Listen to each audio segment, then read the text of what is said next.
చేసిన సూచక క్రియను ఎవడునూ చేయలేడని ఆయనతో చెప్పింది. అందుకు యేసు అతనితో, ఒకడు కొత్తగా జన్మించితేనే గాని అతడు దేవుని రాజ్యమును చూడలేడని నీకు నిశ్చయంగా చెప్తున్నానని.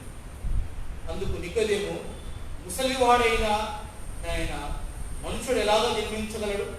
రెండవ మారు తల్లి గర్భమందు ప్రవేశించి జన్మించగలడా అని ఆయన అడగగా యేసు ఇట్లనే, ఒకడు నీటి మూలముగాను ఆత్మ మూలముగాను జన్మించితేనే గాని దేవుని రాజ్యంలో ప్రవేశింపలేడని నీతో నిశ్చయంగా చెప్పుచున్నానని.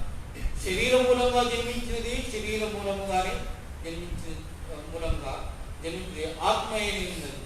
మీరు కొత్తగా జన్మింపవాలని నేను నీతో చెప్పి అందుకు ఆశ్చర్యపడవద్దు.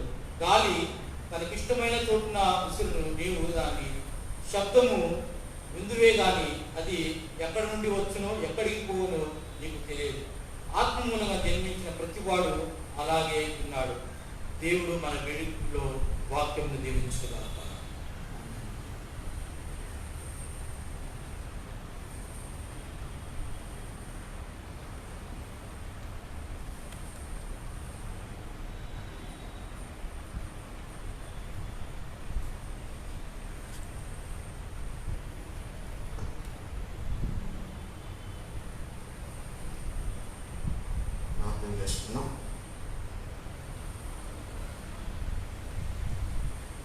మాకు వాక్యమైనటువంటి మా యేసు నామములో ప్రార్థిస్తున్నాం. తండ్రి, పరిశుద్ధుడా, జీవాధిపతి, ఈ లోకంలో ఈ మానవాడిని ఏర్పాటు చేసి మానవ మనుగడు కారణభూతులైనటువంటి ఓ మా దేవా, తండ్రి తండ్రి అని పిలిచే గొప్ప ఆధిక్యతను మాకు ప్రసాదించినందుకు నీకు స్తోత్రాలు. దేవా, ఈ మానవ జీవిత పరంపరలో మానవుడు నశించిపోతున్నటువంటి ఈ భయంకరమైనటువంటి ఈ దుర్వ్యవస్థలో మీరు ఉన్నతమైనటువంటి ప్రణాళికను మరి ఉన్నతముగా రచించి అట్టి ప్రణాళికను మా జీవితాలకు అన్వయింప చేయడానికి మీరు ఈ లోకానికి వచ్చారని, ఆ అన్వయింపులో భాగంగా మీరు మా అందరి కొరకు మరణించారని, అంత మాత్రము కాక మా అందరి నిమిత్తము మీరు తిరిగి లేచారని, మీ పునరుత్థానము ద్వారా మా జీవితాలకు ఒక అర్థాన్ని పరమార్థాన్ని మాకు ప్రసాదించి ఈ లోకంలో మేము మా జీవిత విధానంలో కూర్చేటువంటి భయమును పోగొట్టుకున్న నిమిత్తము అనేకమైనటువంటి వ్యవస్థలను మీరు ఏర్పాటు చేసి అందులో భాగంగా పునరుత్థానమును, అందులో దాగి ఉన్నటువంటి లోతైనటువంటి మర్మములను మాకు ప్రబోధించినందుకు మీకు వందనాలు. అట్టి మర్మములను ప్రబోధించడానికి మీరు మీ దివ్యమైనటువంటి పరిశుద్ధ గ్రంథాన్ని కూడా మాకు అందించినందుకు మీకు స్తుతులు స్తోత్రాలు చెల్లిస్తున్నాం. ప్రభా, గ్రంథాన్ని లిఖించడానికి మీరు అనేక భక్తులను కూడా మీరు లేవనెత్తినందుకు కూడా మీకు స్తుతులు స్తోత్రాలు. ఆ లిఖించబడినటువంటి ఆ మర్మములను ధ్యానించడానికి, మరలా వ్యాఖ్యానం చేయడానికి మరెందరో భక్తులను కూడా మీరు లేవనెత్తినందుకు, ప్రసంగించడానికి కూడా మీరు లేవనెత్తిన ప్రసంగికుల నిమిత్తము కూడా మీకు వందనాలు చెల్లిస్తున్నాం. తగు రీతిలో తగు మోతాదులో మా అందరితో మీరు ముచ్చటించండి, మమ్మల్ని బలపరచండి, మాతో మాట్లాడండి, మమ్మల్ని సంధించండి. ఈ లోకంలో మాకు ఏది అవసరమో దానిని మాకు బోధించండి. దానిని బట్టి మేము ముందుకు సాగిపోవడానికి మమ్మల్ని కదిలించండి.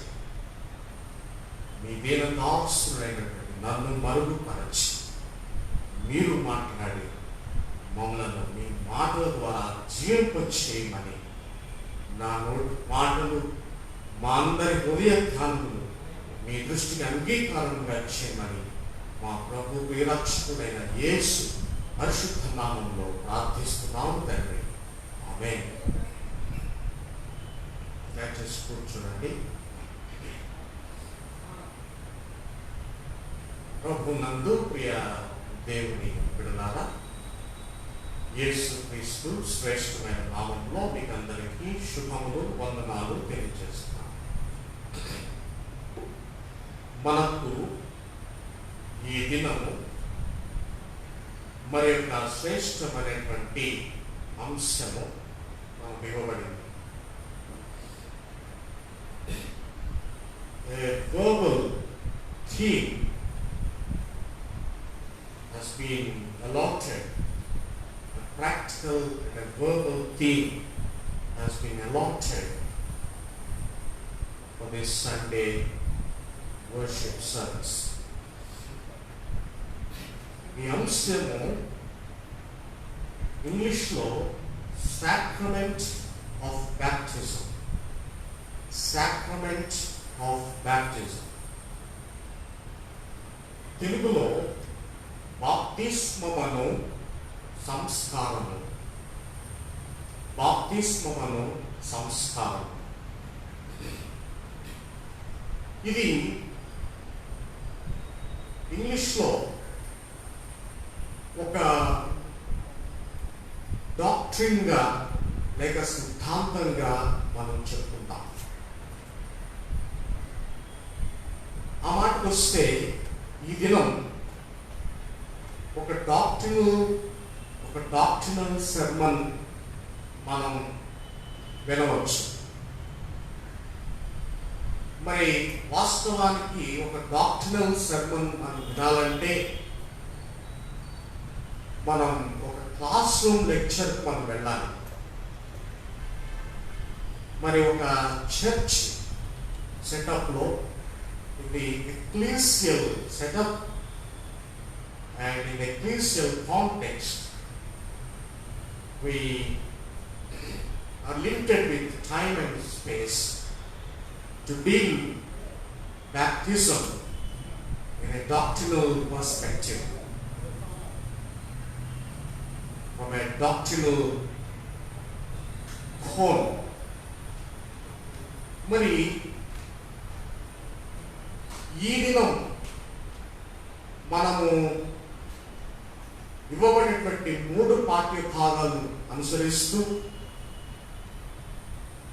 మన దేవాలయంలో మరియు ఈ ఆన్లైన్ సర్వీస్లో భాగంగా మనం చూస్తే మనము దీనిని ఒక ప్రాక్టికల్ థీమ్గానే మనం పరిగణించవలసింది. కనుక నేను దీన్ని ఒక డాక్టరల్గా నేను ఈ రోజున తీసుకోవడం లేదు. కానీ ఇది మన జీవితాలకు ఏ విధంగా క్రియాత్మకంగా మనకు ఉపయోగం, మనం చేయాల్సినటువంటి పనులు ఏమై ఉన్నవి అనేటువంటి దృక్పథంలో, ధోరణిలో, ఆ కోణంలో ధ్యానం చేయాలని నేను ఆశిస్తున్నాను. So baptism, the sacrament of baptism as verbal rather than doctrinal. దీనికి ఉపోద్ఘాతంగా మనం చూస్తే బాప్తిస్మము అనే పదం గ్రీక్లో చాలా సింపుల్గా చక్కని పదం బ్యాప్టిజో అనగా కడగబడుట. కడగబడుట, cleansing, as simple as cleaning. కడగబడుట. ఆ కడగబడటానికి వాడబడినటువంటి ఒక వస్తువు ఏంటంటే నీరు. నీటి ద్వారా కడగబడుట.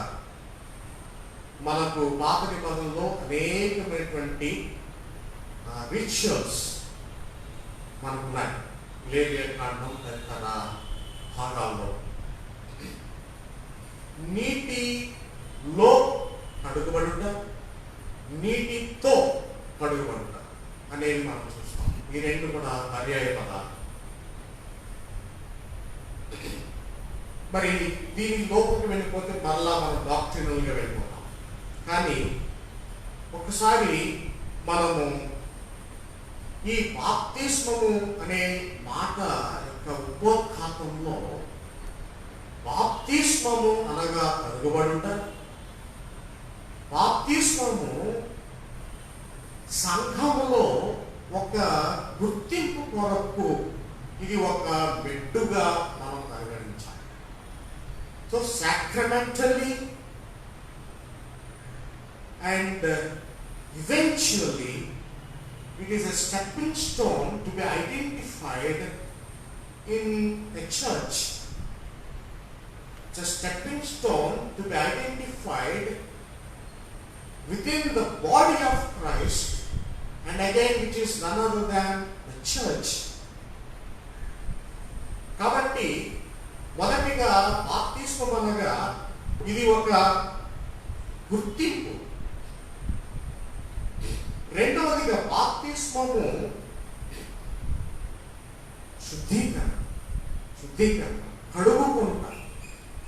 ఏమి కడుగుకుంట అని అంటే పాపము కడుగుకుంట. మహిళ. ఈ కడుగుకుంట అనేది మరలా రెండు రకాలుగా మనం చూస్తాం. ఒకటి శారీరకంగా మనం పాపాలు కడుగుకుంటాం, రెండవది మానసికంగా కూడా పాపాన్ని కడుక్కోవడం.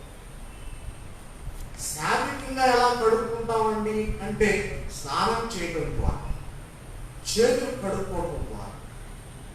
We sanitize physically and also we sanitize mentally. కాబట్టి ఏదేమైనా కడుగుకొనుట అనేది కూడా మనకు ప్రధానాంశం. కాబట్టి ప్రియ దేవుని బిడ్డలారా, మొదటిగా ఇది ఒక గుర్తింపు, రెండవదిగా శుద్ధీకరణ, మూడవదిగా బాప్తిస్మము అనేది ఒక ఆచారము లేక సాక్రమెంట్. సాక్రమెంట్ అంటే గత వారం మనం చెప్పుకున్నాం. Anything that is associated with religion and holiness. దీనికి పరిశుద్ధత జోడించబడింది. బాప్తిస్మం అనేటువంటి కార్యక్రమానికి పరిశుద్ధత, holiness embedded in the very doctrine that is sacrament. కాబట్టి ఈ రీతిగా మనము ఈ బాప్తిస్మము అనేటువంటి మాటను మనము చూస్తున్నాం, ధ్యానం చేస్తున్నాం. మరి ప్రభు అయినటువంటి యేసుక్రీస్తు బాప్తిస్మం పొందారు. ప్రభు అయిన యేసుక్రీస్తు బాప్తిస్మము యోహాను దగ్గర స్వీకరించారు. యేసుక్రీస్తు ఎందుకు స్వీకరించారంటే దానికి మరి మొదటి రెండు కారణాలు వస్తాయి. కానీ ఈ మధ్యలో కారణం శుద్ధీకరణ అనేది యేసుక్రీస్తుకు వర్తించకపోయినప్పటికీ ఆయన మనకు మాదిరి చూపించడానికి ఆయన బాప్తిస్మం తీసుకున్నట్టుగా మనము చూస్తున్నాం, మనం తెలుసుకుంటూ ఉన్నాం. మరి ఈ విధంగా బాప్తిస్మం అనేటువంటి మాట క్రొత్త నిబంధనలో మనకు విరివిగా కనబడుతుంది. So the new testament rules the roost. in terms of baptism. ఇక్కడ ఒక గొప్ప అయిన మనం చదువుకున్నటువంటి స్వార్థ పాఠ్య భాగంలో గొప్ప వ్యక్తి గురించి మనం చదువుకున్నాం. యోహాను సువార్త 3వ అధ్యాయంలో 3వ అధ్యాయం చాలా గొప్ప మాట చదువుకున్నాం. అక్కడ 3వ వచనంలో ప్రభు వారు ఏమంటున్నారంటే, అందుకు యేసు ఒకడు కొత్తగా జన్మించితేనే కానీ అతడు దేవుని రాజ్యమును చూడలేడు అని మీతో నిశ్చయముగా చెప్పుచున్నాను.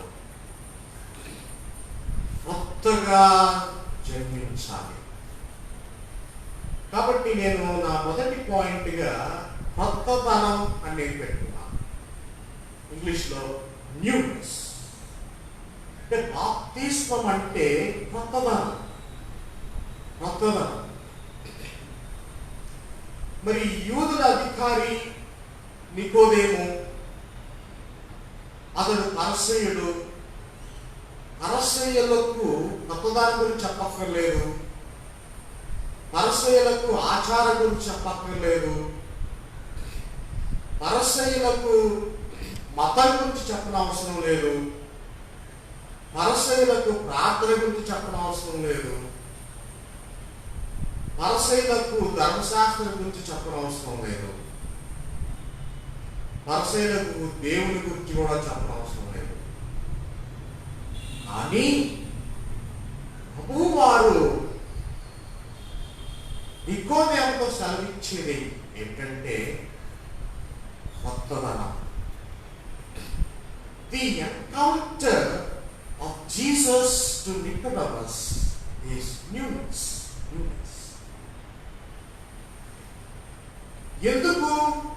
ఎందుకు కొత్తదనం? ఎందుకంటే ఈ పరిసయ్యులు ధర్మశాస్త్రంలో మగ్గిపోయారు. అంతా మాకు తెలుసులే అనుకుంటున్నారు. ఈ పాతదనంలో, పాత భక్తిలో, లేక పాత భక్తి ముసుగులో వారు పాపాలు చేయడం ప్రారంభించారు.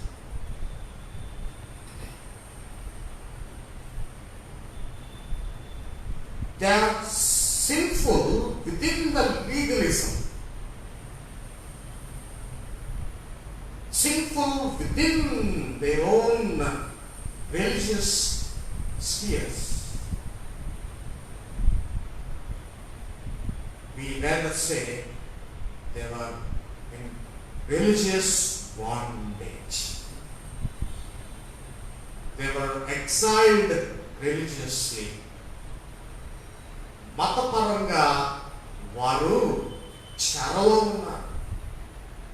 అనగా వారు మతపరంగా, ఆచారపరంగా, సాంప్రదాయపరంగా, భక్తిపరంగా బాధపడిపోయారు. అందుకే ఆయన ఎప్పుడు వచ్చాడు యేసుప్రభువుని చూడటానికి? రాత్రి వేళ వచ్చాడు. అక్కడే అర్థమవుతుంది ఆయన భక్తి ఏంటో. రాత్రి వేళ అంటే అది దొంగ భక్తి. పగల వచ్చేటువంటి ధైర్యం లేదు. అందరూ చూస్తుండగా భక్తి చేసే ధైర్యం లేదు. దొంగచాటుగా రాత్రి వేళ రావాల్సినంత అవసరం ఆ పరిసయ్యునికి వచ్చింది.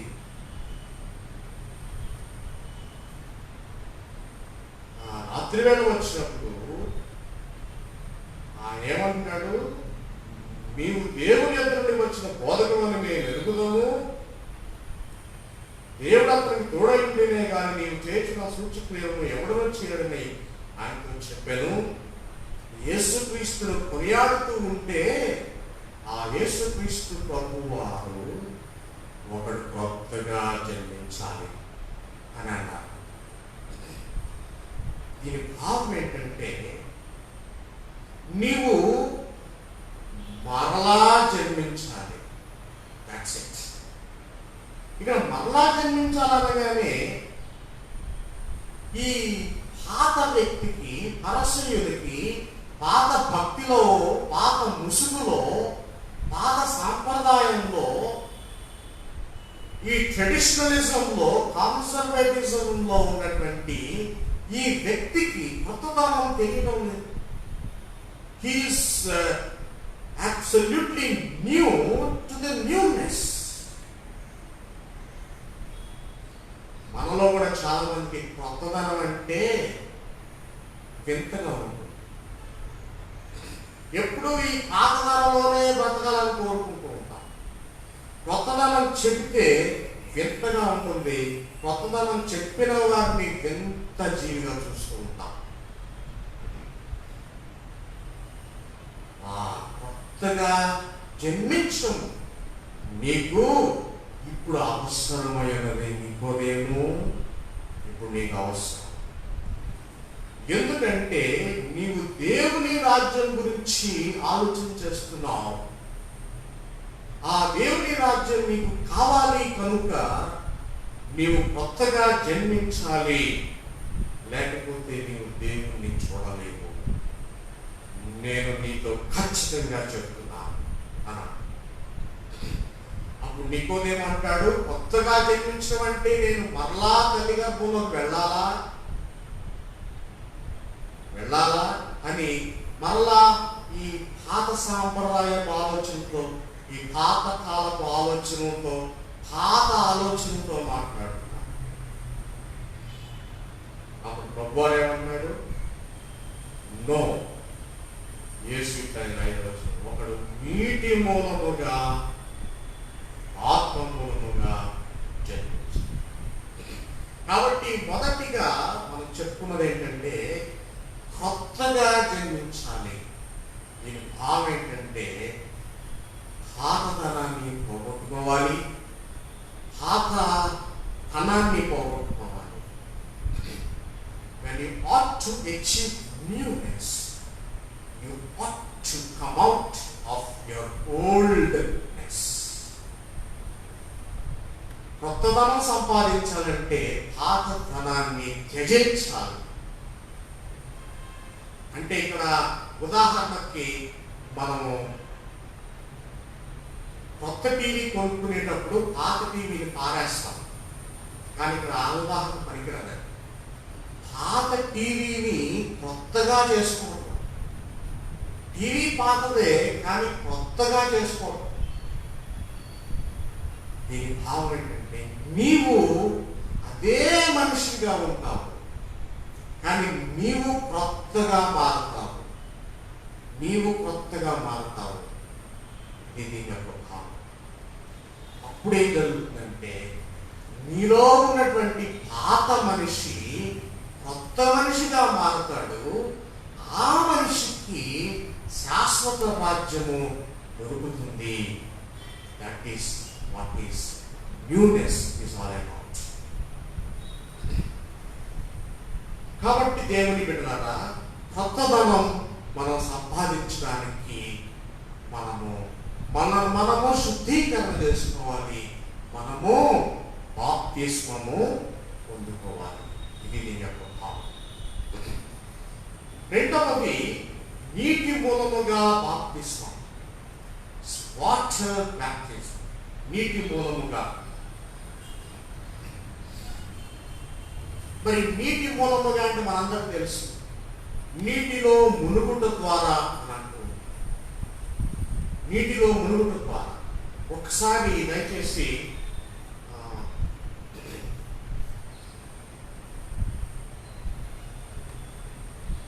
చదవబడినటువంటి మొదటి వాక్య భాగం చూడండి.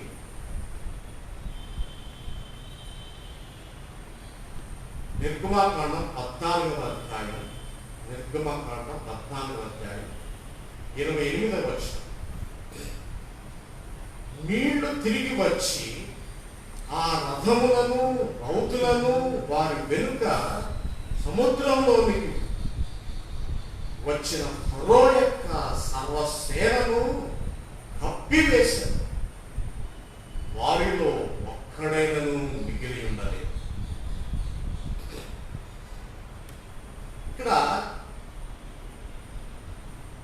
ఇక్కడ ఇశ్రాయేలీయులు ఐగుప్తీయుల చేత తరిమివేయబడుతున్నారు.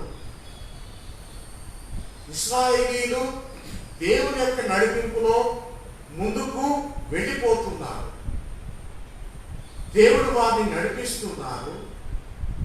ఈ ఫరో సైన్యం వారిని తరుముతూ ఉంది. ఎదురుగా ఒక ఎర్ర సముద్రం వచ్చింది. ఆ సముద్రము అడ్డుపడింది. ఇప్పుడు వీరు దాటడానికి వీలు లేదు, ఆగిపోవడానికి వీలు లేదు. దేవుడు మోషేకు చెప్పాడు, నీ చేయి చాపు, నీ కర్రను చూపించు, నీ చేతిలో ఉన్నటువంటి ఆ స్టాఫ్, ఆ కర్ర ఏదైతే ఉందో దాన్ని చూపించు అన్నప్పుడు దేవుడు చెప్పినట్టుగా చేసినప్పుడు ఆ ఎర్ర సముద్రం పాయలుగా చీలింది. ఆ ఎర్ర సముద్రము పాయలుగా చీల్చబడినప్పుడు ఇశ్రాయేలు సైన్యము అందులో నుంచి వెళ్ళిపోతున్నారు. ఆరిన నేల మీద వెళ్ళిపోయారు. వీరి వెనుక ఫరో సైన్యం అదే ఆరిన నేల మీద వస్తూ ఉంటే దేవుడు మరలా మోషేకు మరలా ఆజ్ఞించాడు.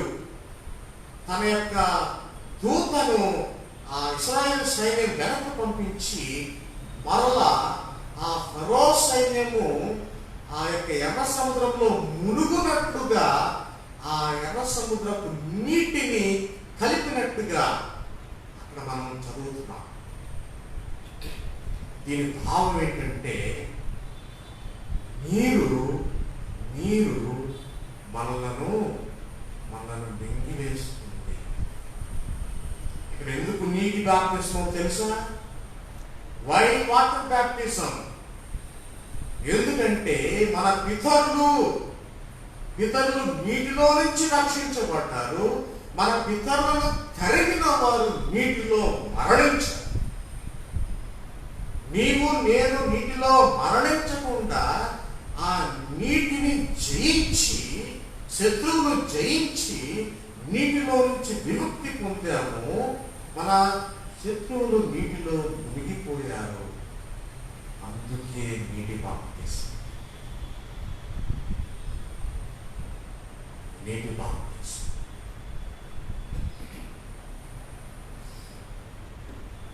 ఇప్పుడు ఒకసారి రోమీయులకు రాయబడిన పత్రిక 6వ అధ్యాయం దయచేసి చూడండి.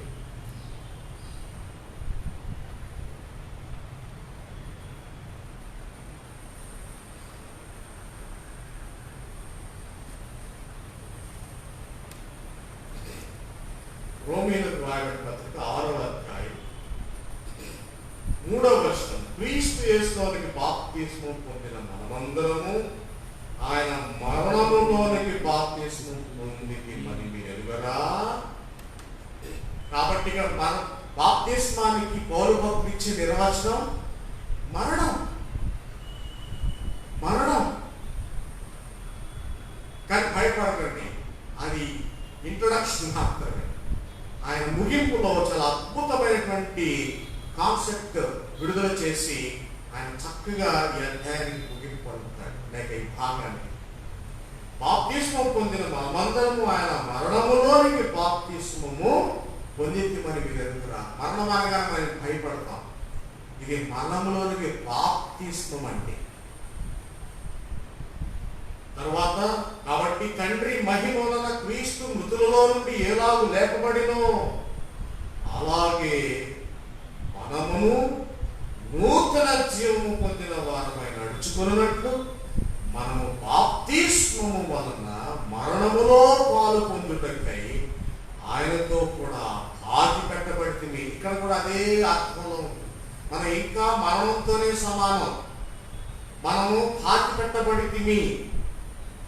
5వ వచనం. మరియు ఆయన మరణం యొక్క సాదృశ్యమందు ఆయనతో ఐక్యము గలవారమైన ఎడలా. ఇక్కడ వరకు మరణంలోనే ఉన్నాం. ఇంకా ఆయనతో ఐక్యము గలవారమైన ఎడలా. If you equate your baptism with the very death of Christ, equate your death, equate your baptism with the death of Christ. చూడండి 5వ వచనం. మరి ఆయన మరణం యొక్క సాదృశ్యమందు ఆయనతో ఐక్యము గలవారమైన ఎడల ఆయన పునరుత్థానం యొక్క సాదృశ్యమందును ఆయనతో ఐక్యము గలవారమైనను. హల్లెలూయా. ఇక్కడ మనకు అర్థం అవ్వాల్సింది. చూడండి, గమనించండి. బాప్తిస్మములో నీటిలో మనము మునిగినప్పుడు అది మరణంతో సమానం. నేను సుమారు ఒక 1000 మందికి బాప్తిస్మం ఇచ్చుంటాను.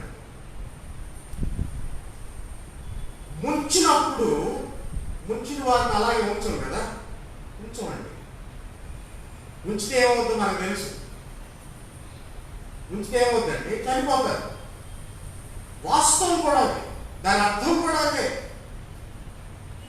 ముంచటం లేక మునగటం అనేది మరణముతో సమానం.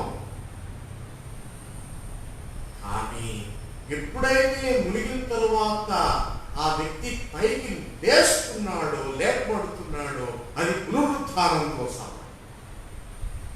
సో ఈ బాప్తిస్మములో 2 కోణాలు ఉన్నాయి. ముంచబడుట, లేపబడుట లేక ఎత్తబడుట. ఇక్కడ 4-5 వచనాలు అదే చెప్తున్నాడు పౌలు భక్తుడు.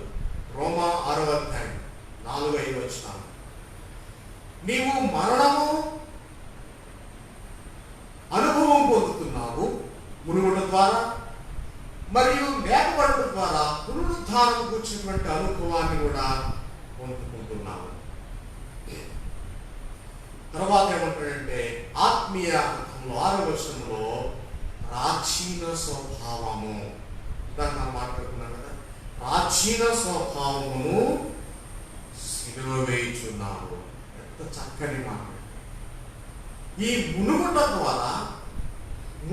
ద్వారా లేక మరణించుట ద్వారా నీవు ప్రాచీన స్వభావమును సిలువ వేయుచున్నావు, మరియు చనిపోయిన వాడు పాప విముక్తుడని తీర్పు పొంది ఉన్నాడు. మృతులలో నుండి లేచిన క్రీస్తు ఇకను చనిపోడనియు మరణమునకు ఇకను ఆయన మీద ప్రభుత్వము లేదనియు ఎరిగి ఆయనతో కూడా జీవించుదామని నమ్ముచున్నాము. 11వ వచనంలో చాలా చక్కని మాట ఉందండి. అటువలే మీరును పాపము విషయమై మృతులుగాను దేవుని విషయమై క్రీస్తు యేసునందు సజీవులుగాను మిమ్మల్ని మీరే ఎంచుకొనుడి. అందుకే మనము 4వ పాయింట్ నేను ఈ మాట ఏర్పాటు చేస్తాను. Be dead to sin. పాపం చేయడానికి చచ్చిపోయి ఉండండి. పాపం చేయడానికి మునిగిపోయి ఉండండి. And be alive to God. దేవునికి జీవించి ఉండండి. The 4th point is be dead to sin and be alive to God. అదే 11వ వచనంలో చూస్తాం. రోమా 6:11 మళ్ళీ చదువుతాను. అటువలే మీరు పాప విషయమై మృతులుగాను దేవుని విషయమై క్రీస్తు యేసునందు సజీవులుగాను మిమ్మల్ని మీరే ఎంచుకొనుడి. ఇదండి బాప్తిస్మం. మన వాళ్ళు అంటూ ఉంటారు, బాప్తిస్మం ఇస్తున్నారంటే మరి పాస్టర్ గారు బాప్తిసాలు ఇచ్చేస్తున్నారు, మత మార్పిడి చేస్తున్నారు. మత మార్పిడి కాదండి. బాప్తిస్మం అంటే హృదయ మార్పిడి. బాప్తిస్మం అంటే ప్రాచీన స్వభావాన్ని మలచి ఒక నూతన స్వభావాన్ని తీసుకురావడం, పాపము నుండి జీవములోనికి తీసుకురావడం, చీకటిలో నుంచి వెలుగులోనికి తీసుకురావడం, శుద్ధీకరణ చేయటం, మరణములో నుండి జీవములోనికి తీసుకురావడం. ఇది మత మార్పిడి కాదు. ప్రజలారా, దేవునిలోని నడిపించు, సత్యదేవుల్లోని నడిపించు, నిజదేవుల్లోని నడిపించు. Be alive to God. దేవునికి మీరు సజీవులుగా ఉండాలి. ఎందుకంటే దేవుడు సజీవుడు. నీవు దేవునితో ఉన్నావంటే సజీవుడుగా ఉన్నావు. నీవు మునిగినట్టుగా లేవు. నీవు మునిగి లేపబడ్డావు కనుక నీకు జీవము వచ్చి ఉన్నది. ఆ జీవము వచ్చి ఉన్నది అనగా నీవు దేవునితో మమేకమవుతున్నావు. లేపబడుట అంటే దేవునితో కలపబడుట, ముంచబడుట అంటే సిలువ వేయబడుట, మరణించుట. కనుక ప్రియ దేవుడు బిడ్డలారా, మరి మన ఈ రెండవ పాయింట్ నేను చెప్పినప్పుడు మొదటిగా మనం ఏం చెప్తున్నామంటే ఇది నీటి బాప్తిస్మం చెప్తున్నాం. మూడవ పాయింట్ ఏం చెప్తున్నామంటే ఇది ఆత్మ బాప్తిస్మం. ఈ ఆత్మ బాప్తిస్మం నేను కొంచెం స్కిప్ చేస్తున్నాను, ఎందుకంటే దానికి కొంచెం కారణం. ఇప్పుడు దాన్ని మరలా మనం ధ్యానం చేస్తున్నాం. ఈ ఆత్మ బాప్తిస్మంలో ఉన్న మర్మం ఏంటంటే ఒకసారి చూడు దయచేసి. యోహాను సువార్త 3వ అధ్యాయం 5వ వచనం.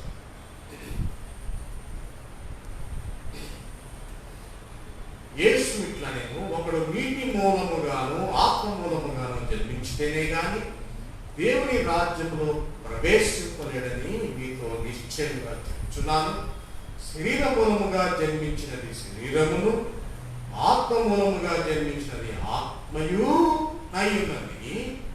మీరు కొత్తగా జన్మింపవలెనని నేను మీతో చెప్పినందుకు ఆశ్చర్యపడవద్దు. ఈ మాట చాలా జాగ్రత్తగా గమనించండి. 8వ వచనం.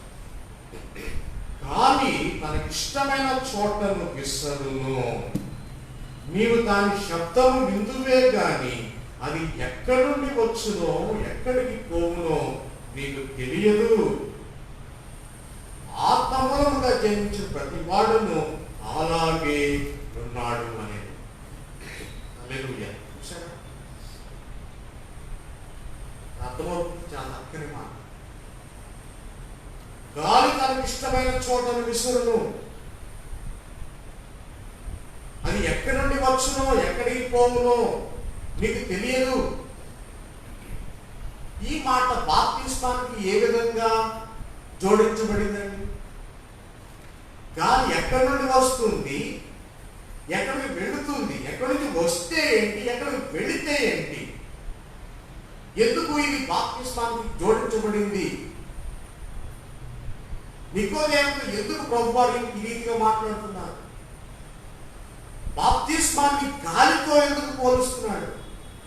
గాలి వీచే శబ్దం వింటావు కానీ దాన్ని చూడవు మిత్రమా అని ఎందుకు గాలిని గురించి మాట్లాడుతున్నాడు? బాప్తిస్మం గురించి వచ్చినటువంటి ఈ సందర్భంలో. ఎందుకంటే గాలి అనేటువంటి మాటకు హెబ్రీ భాషలో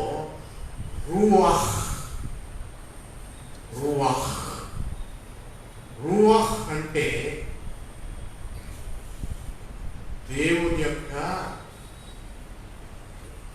ఆత్మ, దేవుని ఆత్మ. ఇంకా చెప్పాలంటే దేవుడే. మనం మొన్న నేను గ్రూప్లో ఆర్టికల్ పెట్టాను, యాహ్వే అనే దాన్ని. యాహ్వే అనే మాటకు ఓవెల్స్ లేవండి హీబ్రూలో. YHWH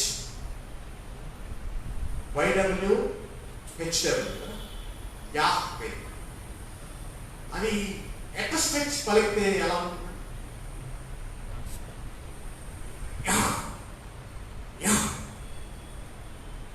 అది రూహ్ అనే దానికి పర్యాయ పదం అంటే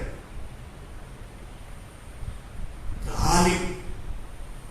రూహ్ అనే మాట కూడా గాలి లాగానే ఉంటుంది.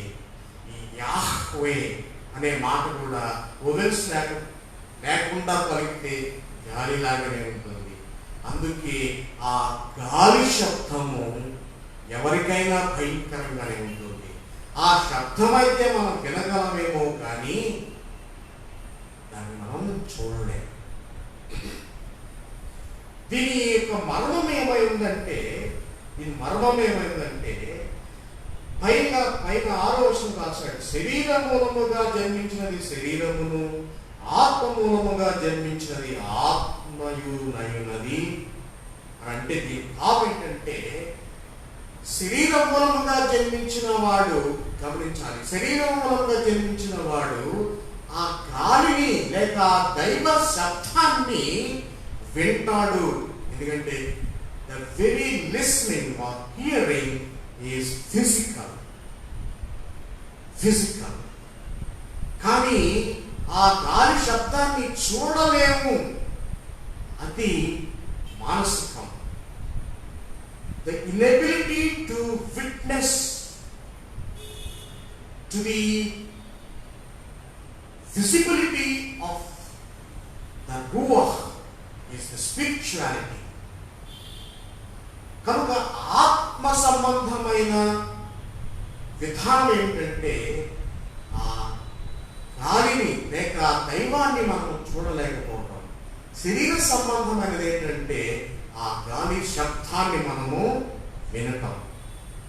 ఇక్కడ జరిగేది ఏంటంటే ఆ గాలి శబ్దాన్ని వింటూ ఉన్నాం మనము. అంటే దాని అర్థం ఏంటంటే మనం గమనిస్తే, ఉదాహరణకి తుఫాన్ వస్తుంది. తుఫాన్ వచ్చినప్పుడు శబ్దం వస్తుంది, చెట్లు విరిగిపోయే శబ్దం వస్తుంది, చెట్లు పడిపోయేటువంటి దృశ్యం కనబడుతుంది. నేను నిన్న వర్షంలో వెళ్తూ ఉంటే కొండ మీద మేఘాలు కనబడుతున్నాయి. బలమైనటువంటి గాలికి ఆ కొండ మీద ఉన్నటువంటి మేఘాలు కొద్దిసేపటికి కనుమరుగైపోయాయి. మేఘాలు కనుమరుగైపోతున్నాయి. గాలి ఎక్కడి నుంచి ఎక్కడికి విసురుతుందో మనకు కనబడదు, కానీ దాని యొక్క ప్రతిఫలము, ది ఎఫెక్ట్స్ ఆర్ విట్నెస్, దాని యొక్క ప్రతిఫలం మనకు కనబడుతుంది. దాని యొక్క ప్రతిఫలం ఏంటంటే మేఘాలు చెదిరిపోవటం, చెట్లు విరిగిపోవటం, ఈ బలమైనవి పడిపోవటం, స్తూపాలు పడిపోవటం, రోడ్లు పగిలిపోవటం, చెట్లు కూలిపోవటం, కొమ్మలు విరిగిపోవటం, కొండలు పగిలిపోవటం, మేఘాలు వెళ్ళిపోవటం.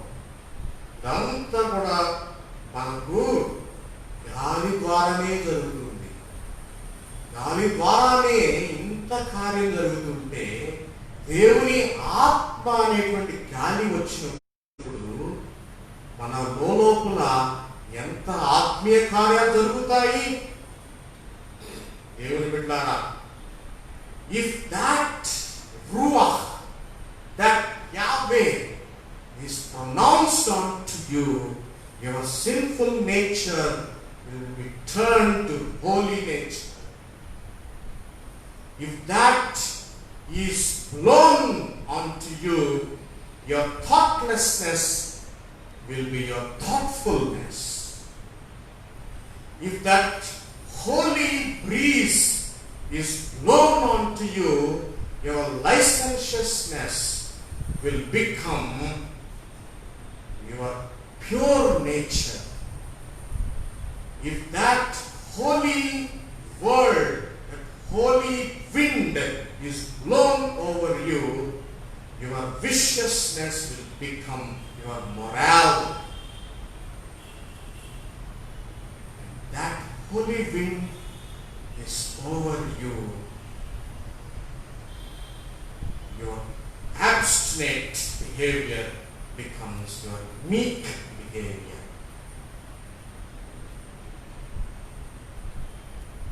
There is some mighty agent coming across you to move you to places that are designed by God, and that places are not expected by you, but are designed by God. గాలి ఎక్కడ వీస్తుందో నీకు నాకు తెలియదేమో, కానీ మనము ఎక్కడికి వెళ్ళాలో ఆ గాలి నిర్ణయిస్తుంది. అదే ఆత్మ బాప్తిస్మం. హల్లెలూయా. అదే దాని అర్థం.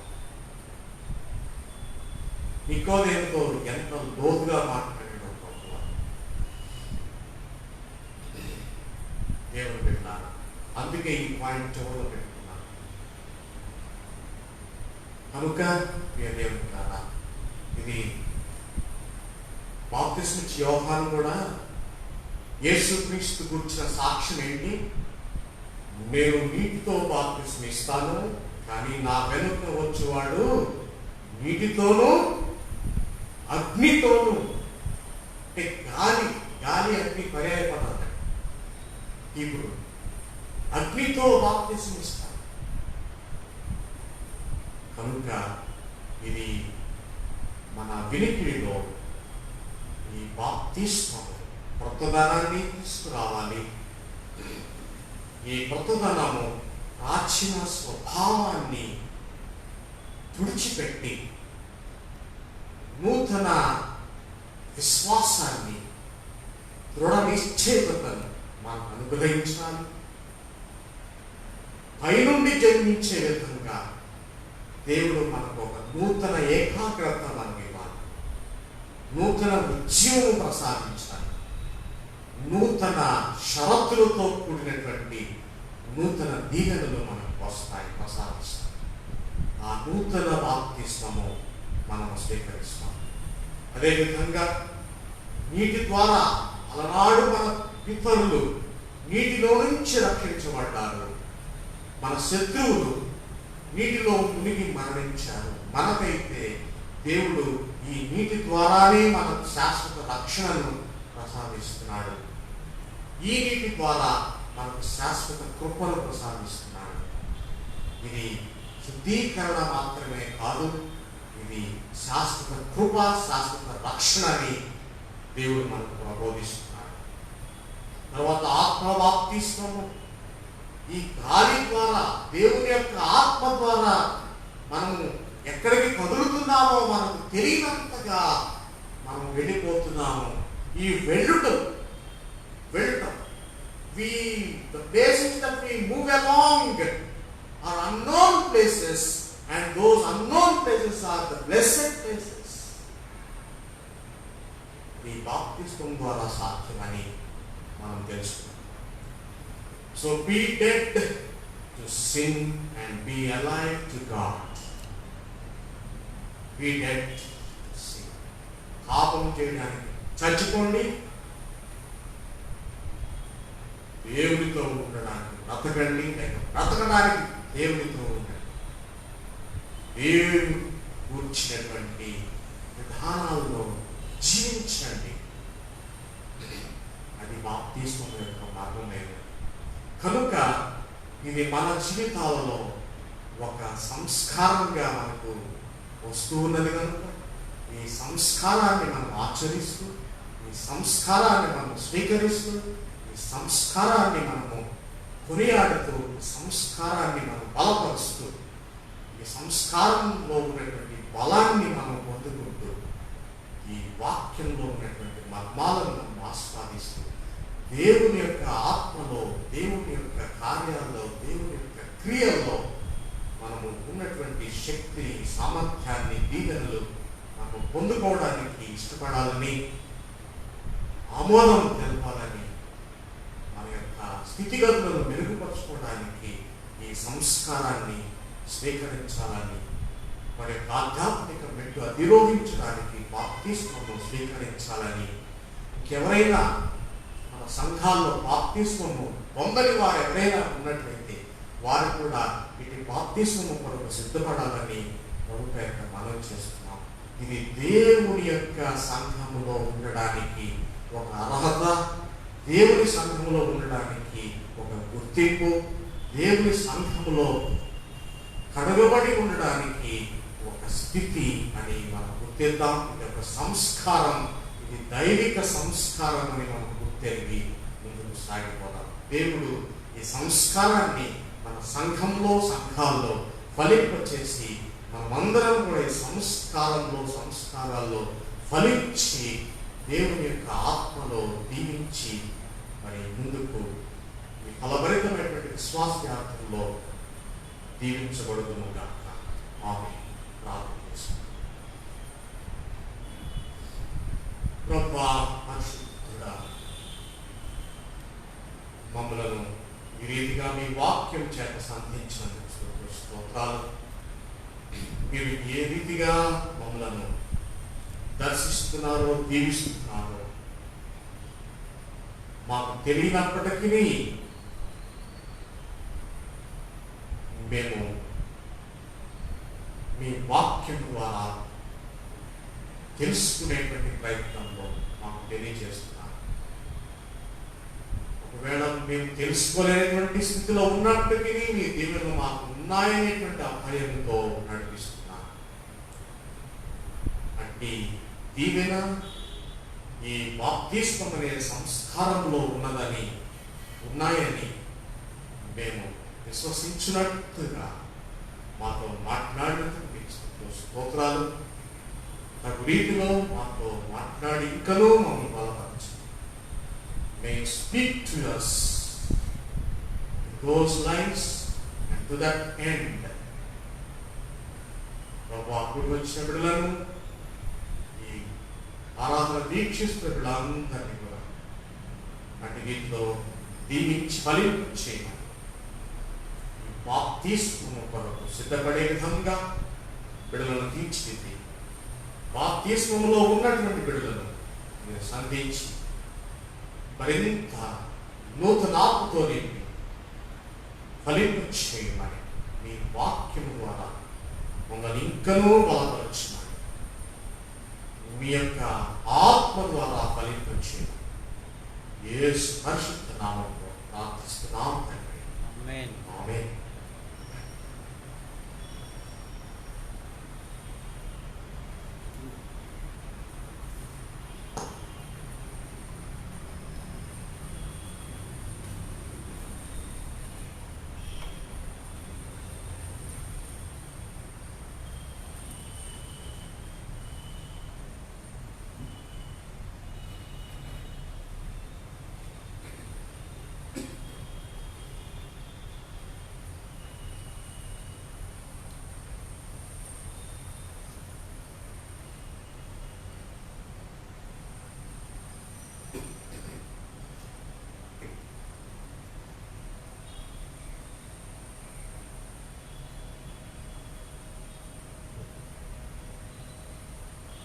మనమందరము మన స్థానాల్లో అలాగే ఉండగా మన కాలువలను మనం దేవునికి సమర్పించుకున్నాం.